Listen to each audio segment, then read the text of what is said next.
এ ভাই, আমার কলার ছোকলাগুলো আমাকে দেন। কি বলেন ভাই? কলার ছোকলা দিয়ে আপনি কি করবেন? আর তাছাড়া কলার ছোকলা আমি ছাগলে খাওয়াই দিছি, সেগুলো দেওয়া এখন সম্ভব না। আরে ভাই, আমি ছোকলা সহ কলা কিনছি, ছোকলা ছাড়া কিনি নাই। আর তাছাড়াও আপনি আজ আমার কলা ছোকলা নিয়ে ছাগল রে খাওয়াইছেন, আপনি আমায় জিজ্ঞেস করে খাওয়াইছেন। আরে ভাই, জিজ্ঞেস করার কি আছে?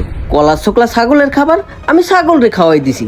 আর তাছাড়া আপনার এতই যখন কলার ছোকলা প্রয়োজন, আমার এখানে কলা আছে, আপনি শুইলা নিয়ে যান।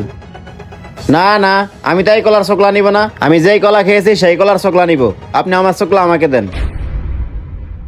আচ্ছা, মুশকিলে পড়লাম তো। এ ভাই, আপনি একটু হারে বুঝান না, কলার ছোকলা ছাগলে খাই ফেলাইছে, এখন আমি কোত্থেকে দিমু? আরে ভাই, উনি তো ঠিকই বলছে। আপনি ওনার কলার শুল্ক ওনাকে না বলে ছাগলকে খাওয়াইছেন কে?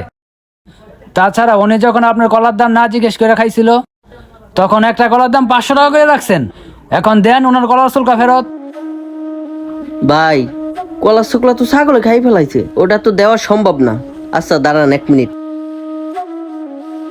এই লন, এই 20 টাকা আপনি রাখেন। না, আমার কলা ছোকলার দাম তো 20 টাকা না। তাহলে কয় টাকা দিতে হইব ভাই? আমার 4টা ছোকলার দাম 4000 টাকা, আপনি আমাকে 4000 টাকা দেন। 4000 টাকা? সামান্য কটা কলার ছোকলার দাম 4000 টাকা কিভাবে হয়?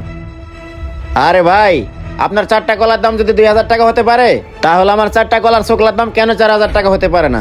ঠিকই তো ভাই, উনি যখন না বলে 4টা কলা খেয়ে 2000 টাকা জরিমানা দিছে, ঠিক তেমনি আপনি ওনাকে না বলে ওনার কলার শুল্ক নিয়ে ছাগলকে খাওয়াইছেন।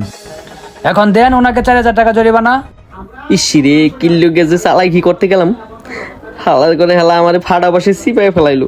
এখন আমার 4000 টাকা দিতে হইতেছে। আজকে কানে ধরলাম, আর জীবনে কারো লাগে দাম দামি করবো না।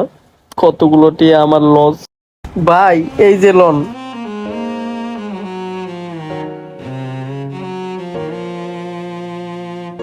ভাই, একটা কথা বলি শোনেন, কখনো মানুষকে ঠকানোর চিন্তা করেন না, পরে কিন্তু নিজেকেই ঠকতে হয়। সময় থাকতে ভালো হয়ে যান।